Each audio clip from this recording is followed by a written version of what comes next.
Hey everybody, DIY Coach Al over here at Lawn Care and Home Repair, and I'm getting ready to do the second round of glyphosate for the front yard kill off, and I cannot believe that the first round actually just eviscerated almost everything. I did go at a higher rate with the Killzall, the 41% glyphosate, and as I said, it calls for 2.5 ounces per gallon of water, but I went at a higher rate of 4.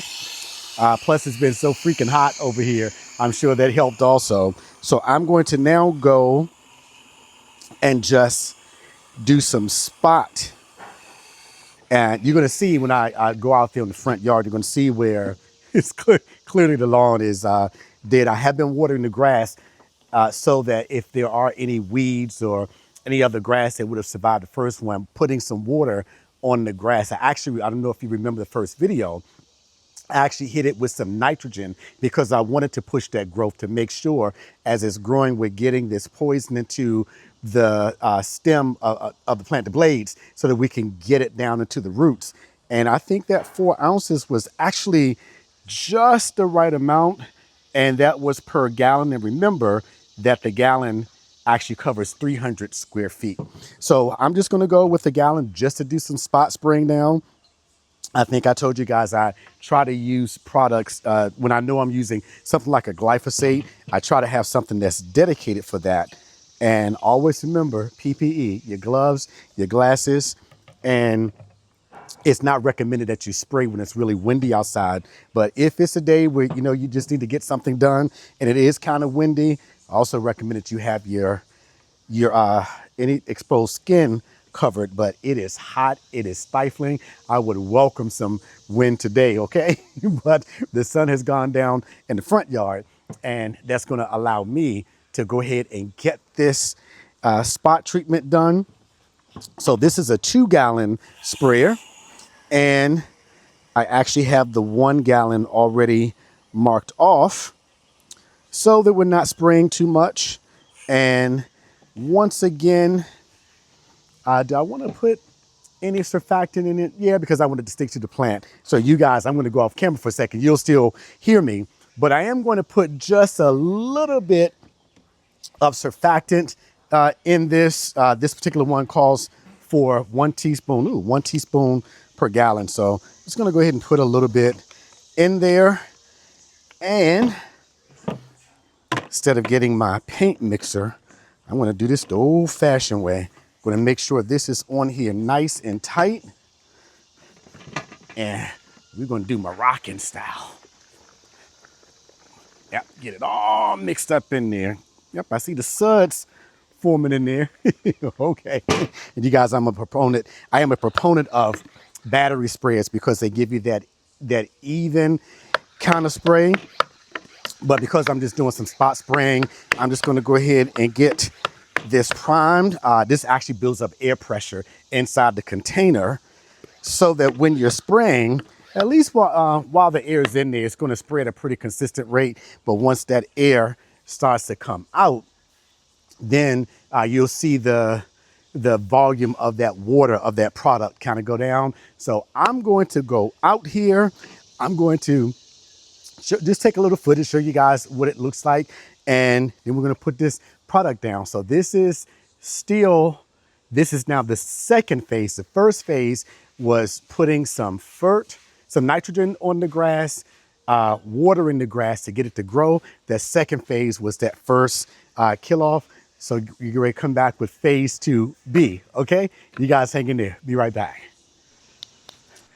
All righty, ladies and gentlemen, boys and girls, muchachas y muchachos. This is the back. So you can see that line of separation from my neighbor's yard over here to my yard. And boy, I got that pretty much right on the border. I actually tried to leave a little bit of grass over on my side because I'd rather have a little bit of the old grass left over on my side than to actually touch my neighbor's yard, even though I do some work in this yard for him. So this is the right side of the house when you're facing, and yeah, it is just really interesting to see this grass burned up and see what it looks like from one side to the other. Now, I do have a few green shoots like there. Now, that's actually dying. I can actually see it looks like it's at least injured. Same over here. So I'm going to come out and just spray these areas. This is actually not as crisp as the other grass, but it's actually dying. This was actually nice and tall and green before. Plus it sits right under, I'm not sure what the name of this tree is. I'm sure my wife would know. She's the gardener in the family, but it's not dying off as fast as the others. Just like over here, you have this tree right here, and we have the grass on this vanity strip. So I actually put the exact same amount of glyphosate on it, but it's shaded, it's protecting it from the heat some. So it is actually dying. I'm just gonna put a little more on that strip there.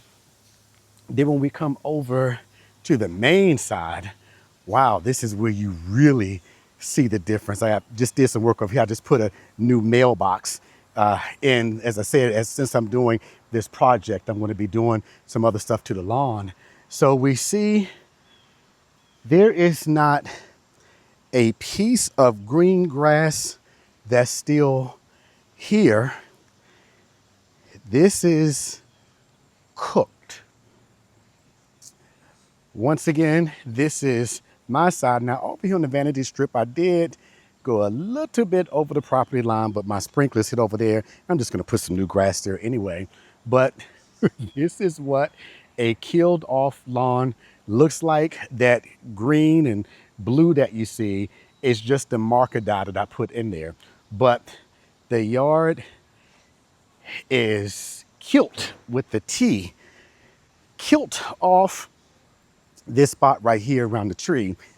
Definitely injured. Actually, I'm positive that it's dying, but this was actually a thicker portion of grass right here. And I'm going to come back and hit that with some glyphosate. Now over here is where we definitely still have some green, and back over here, this is a shaded part of the house. It gets primarily shade. That's why I put a shade mixed grass over here, but it's still looking a little green.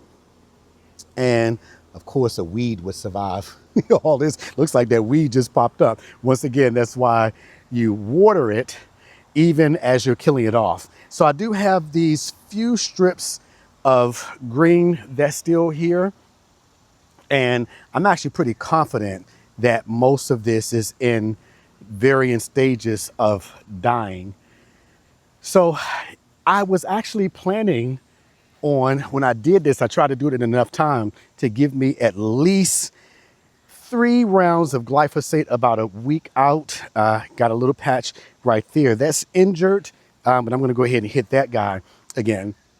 So I plan for it to actually have about 3 rounds of the glyphosate. So just going at a higher rate, that 4 ounces per gallon versus the 2.5 ounces per gallon. Now it's entirely possible that the 2.5 ounces per gallon would have done this. That is 41% glyphosate, but I wanted to go a little higher because I really wanted to get this killed off, because I may have to do not so much lawn leveling. I'm not sure. There's like a dip right over here. So I may actually come out here and do a little bit of leveling, but I had to straighten that tree up over there. So I wanted to get that done. And then we're gonna probably extend that flower bed out a little bit. The wife actually does more of that part over there.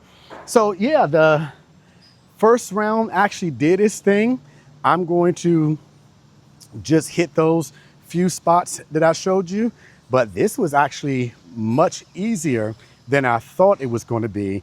I think a lot of it had to do with the fact that we got so much rain, and then as I said, I pushed the nitro to get it to grow, and then we also have this really hot 100-degree weather, so every little bit helped. So I'm just going to put some more spray some more spots and call that part a day. Be right back. Alrighty, guys, so I have put that second round of glyphosate on, and there were literally only a few spots. I think the best thing that came out of this was the mosquitoes. got, got, got a little bit of dark meat. Okay, so I put that second round down.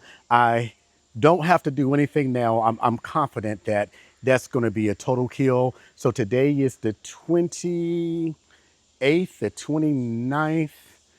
Let's see, 27th. Today is the 28th. It's Monday the 28th. So this video should probably come out probably by Thursday or Friday.